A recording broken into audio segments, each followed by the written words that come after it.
Welcome to Zwida Media. If you're new to this channel, please subscribe. Don't forget to like, comment and share. Here's a new video for today. Enjoy.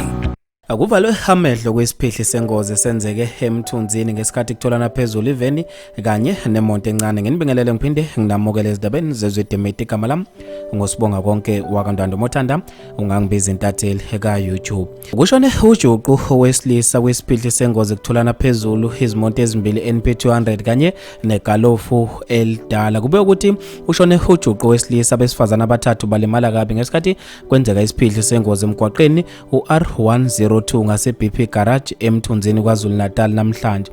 Kubikwa ukuthi kushayisane igalofu kanye neNP200 kwabe sekushona ujuqu owesilisa abathathu besifazane balimale kanzima basizwe endaweni yesigameko anduba bephuthunyiswe esibhedlela esiseduze. Imbangela yengozi kuzobe manje ibingakazi ukuthi ngabe kube yini. Kubikwa ukuthi imonto ezimbili zitholane mahlandle maqede kwenzeka isiphihli sengozi. Abantu basale beshaqekile esikhundleni zokuxhumana ngaso lesigameko.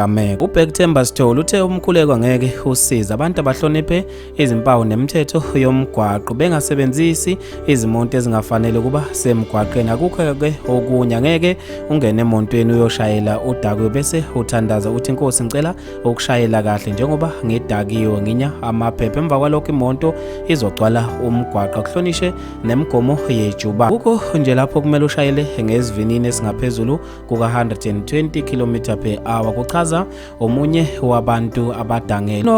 Nox ngothe ukuthi abantu kulomgwaqo badriver umathanda wabo bahambe kahle bagijima kakhulu cause bathatha ngokuthi awukho busy. Lindile Xulu uthe kwaze kwabhlungu abesefaka ama-emoji akhalayo. Bafethu maningi kakhulu ama-comment. Nathi ke njengethimba lezwide media lidlulisa amazwi endodozo kubangani kanye naseyihlotsheni. Ngizofisa mina ukuze ukuphala kwakho khona lapha kwi-comment section ngalolo daba. Mina nje entathela YouTube sengayidede indawo ngithi awungibambe evidweni elandelayo.